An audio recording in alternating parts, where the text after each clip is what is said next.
हाय दोस्तों, आज की इस वीडियो के माध्यम से हम पढ़ने वाले हैं मल्टीपल स्क्लेरोसिस। तो चलिए पहले इसकी डेफिनेशन पढ़ते हैं। तो देखिए, multiple sclerosis is a chronic progressive autoimmune disease that affect the central nervous system including the brain and spinal cord.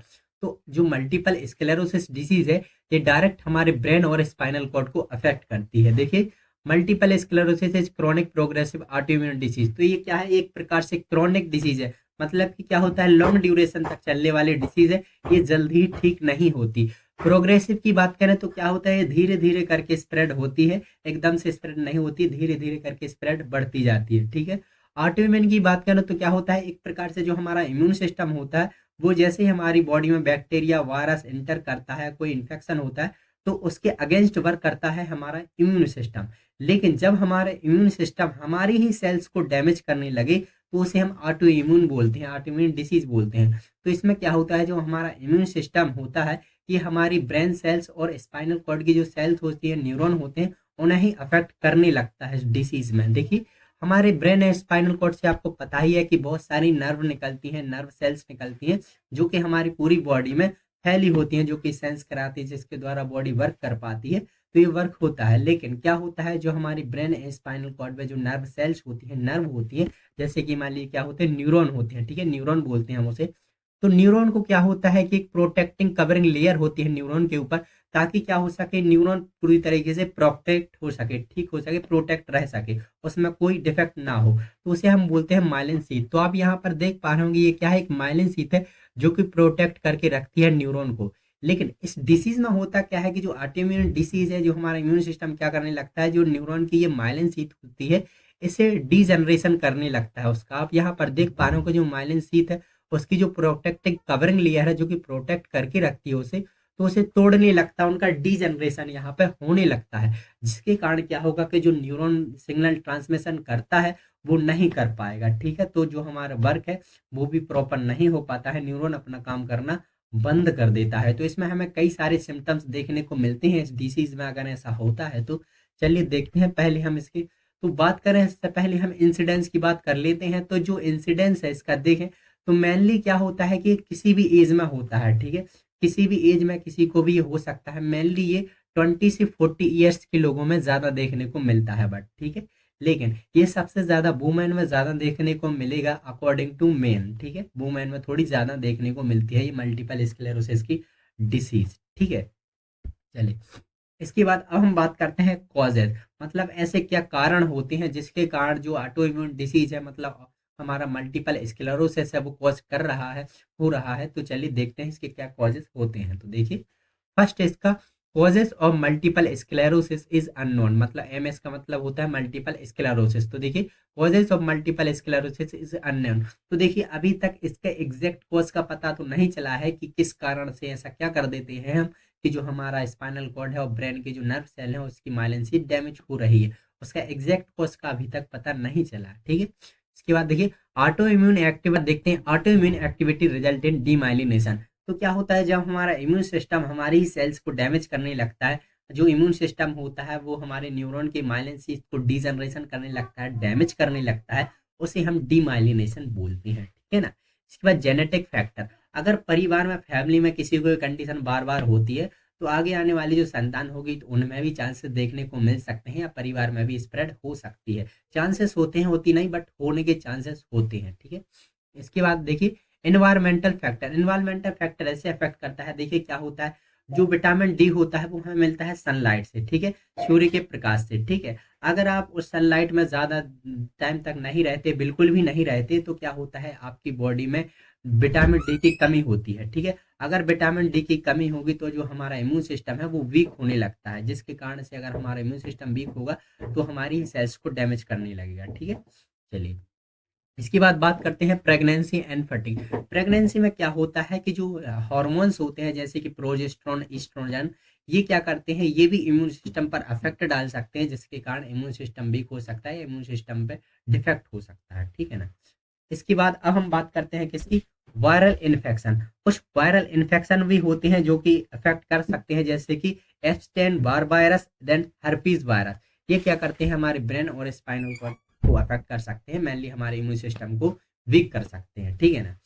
इसके बाद अब हम बात करते हैं स्ट्रेस और फटीग। स्ट्रेस एक ऐसी चीज है जो कि हमारे इम्यून सिस्टम को भारी मात्रा में अफेक्ट करती है, जिसके कारण अगर आप स्ट्रेस लेंगे तो रोगों से ज्यादा बॉडी नहीं रिएक्ट कर पाती है, नहीं लड़ पाती है, तो ये स्ट्रेस से भी हो सकता है, ठीक है। Then smoking. स्मोकिंग भी इसका इम्यून सिस्टम वीक होने का एक मेन सिम्टम्स होता है। स्मोकिंग से भी क्या होता है कि जो हमारे डिजनरेशन होने लगता है इसका माइलिन शीथ का, क्योंकि जो स्मोकिंग है वो भी हमारे इम्यून सिस्टम पर अफेक्ट डालती है, ठीक है।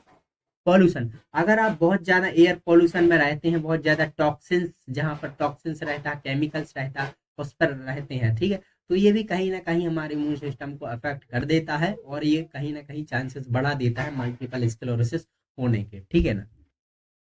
इसके बाद अब हम बात करते हैं क्लिनिकल मैनिफेस्टेशन की, मतलब साइन और सिम्टम्स की, कि इसके साइन और सिम्टम्स क्या क्या देखने को मिलते हैं अगर किसी को मल्टीपल स्क्लेरोसिस की कंडीशन होती है तो। चलिए, फर्स्ट इसका मसल्स वीकनेस एंड नमनेस। तो क्या होती है, जो मसल्स होती है, मसल्स की मूवमेंट वीक पड़ जाती है और नमनेस आने लगती है, ठीक है, वीक हो जाती है।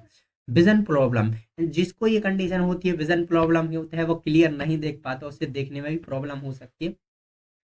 फटीग मतलब थकान सी महसूस होगी बॉडी में, डिप्रेशन की कंडीशन बनेगी, डिप्रेशन में आएगा। टिंगलिंग और नमनेस क्या होगा, झिंझिंग टाइप की होगी, टिंगलिंग सेंसेशन होगा, नमनेस आएगी, सुन्नता आएगी, ठीक है। इसके बाद देखिए ब्लैडर डिसफंक्शन। तो इसमें क्या होता है, जो हमारा ब्लैडर होता है बॉडी का, वो भी ठीक से वर्क नहीं कर पाता है। वो क्या होता है, यूरिन को ज्यादा देर होल्ड नहीं कर पाएगा, जल्द ही निकल जाएगा यूरिन, ठीक है। तो ब्लैडर भी एक प्रकार से अफेक्ट होता है कहीं ना कहीं। इसके बाद कॉग्निटिव डिफिकल्टीज। तो कॉग्निटिव डिफिकल्टी मतलब क्या होता है, जो सोचने समझने की जो क्षमता होती है, जो कैपेसिटी होती है इंसान की, वो भी कम होने लगती है अगर ये कंडीशन बनती है तो, ठीक है। इसके बाद मूड चेंजेस। मूड चेंजेस भी देखने को मिलेगा, व्यक्ति कभी सैडनेस होगा, कभी हैप्पीनेस होगा, तो ये कंडीशन बनने लगती है, ज्यादा दिन मूड बिल्कुल डाउन ही रहता है। इसके बाद स्पीच प्रॉब्लम। व्यक्ति को स्पीच प्रॉब्लम भी आ सकती है, मे भी चांसेस होते हैं बोलने में उसे डिफिकल्टी हो रही हो, ठीक से ना बोल पा रहा हो, ठीक है। इसके बाद कंफ्यूजन। कंफ्यूजन भी इसका एक मेन सिम्टम है, उसे कंफ्यूजन होती है। Memory loss. मेमोरी लॉस भी होगी, क्योंकि क्योंकि जी हमारे ब्रेन को अफेक्ट कर रहा है, ब्रेन की सेल्स को अफेक्ट कर रहा है, तो कहीं ना कहीं वहां पर मेमोरी पर भी अफेक्ट पड़ सकता है हमारे। Sexual dysfunction. तो क्या होता है, सेक्सुअल डिस्फंक्शन भी हो सकता है, क्योंकि आपको पता है कि न्यूरॉन ये होते हैं जो कि सिग्नल ट्रांसमिटेड करते हैं हमारी बॉडी में, ताकि जो हमारी बॉडी है वो प्रॉपर तरीके से वर्क कर पाए।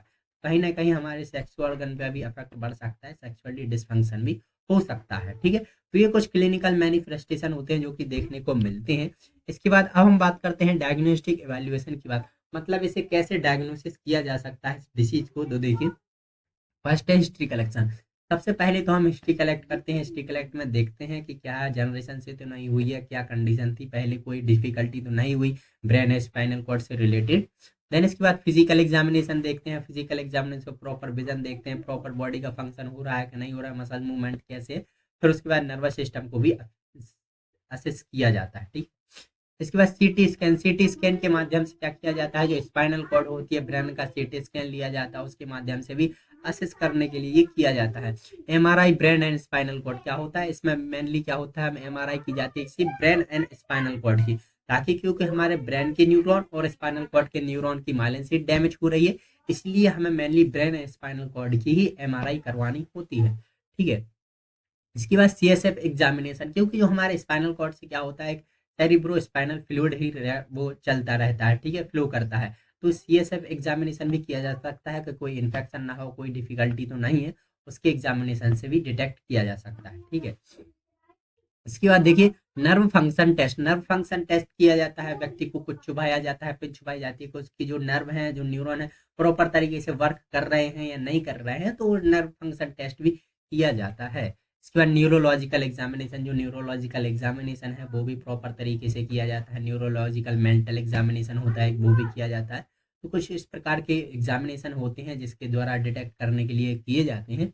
चलिए, इसके बाद अब हम बात करते हैं मैनेजमेंट की, कि इसका मैनेजमेंट कैसे किया जाता है। तो मेनली जो सिम्टम्स दिखाई देते हैं हमें, उन्हें रिलीव करना होता है, उनको ठीक करना होता है, ठीक है। तो इसमें हम मेडिसिन की बात करें तो देखिए ऑक्सीब्यूटिनाइन, जिसमें कि क्या होता है, यूज फॉर ब्लैडर डिस्फंक्शन। अगर हमारा ब्लैडर ठीक से वर्क नहीं कर रहा है, यूरिन को होल्ड ज्यादा देर तक नहीं कर पा रहा है, जल्दी जल्दी यूरिन पास आउट करने जाना पड़ रहा है, तो उसमें हम क्या मेडिसिन दे सकते हैं, ऑक्सीब्यूटाइनिन, ठीक है। इसके बाद अमांटाटिडिन।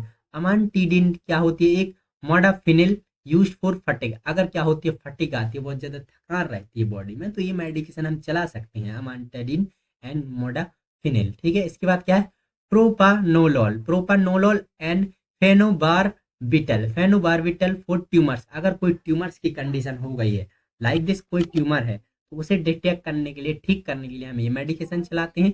देन इसके बाद है laxative for bowel management and stool softener, तो क्या होता है, वोवेल मैनेजमेंट करना होता है, जैसे कोई स्टूल प्रॉब्लम हो रहा है, स्टूल पास आउट करने में कोई दिक्कत हो रही है, ठीक है, तो स्टूल शॉर्टनर के लिए क्या दिया जाता है, बेक्साटिव, बेक्साटिव दे सकते हैं। ठीक है, इसके बाद anti depression to treat depression, अगर व्यक्ति बहुत ज्यादा डिप्रेशन में रहता है, ठीक है, उसे डिप्रेशन की कंडीशन बनती है, डिप्रेशन में रहता है व्यक्ति, तो उसे एंटी डिप्रेसेंट कुछ मेडिकेशन चलाई जाती हैं, दे सकते हैं। इसके बाद देखिए, कॉर्टिकोस्टेरॉइड और adrenocorticotropic hormone are used to decrease the inflammation, अगर कोई इन्फ्लामेशन होता है लाइक दिस, जैसे कि इन्फ्लामेशन की वजह से क्या होता है, जो हमारी माइलिन शीथ है अगर वो डैमेज हो रही है, ठीक है, और भी अगर कोई इन्फ्लामेशन है, ठीक है, इन्फ्लामेशन की वजह से जो माइलिन शीथ है वो डैमेज हो रही है, तो हम कॉर्टिकोस्टेरॉइड और एडिनोकॉर्टिकोट्रोपिक हार्मोन का यूज करते हैं डिक्रीज करने के लिए इन्फ्लामेशन को, ताकि जो इन्फ्लामेशन है वो ठीक हो सके। ठीक है ना,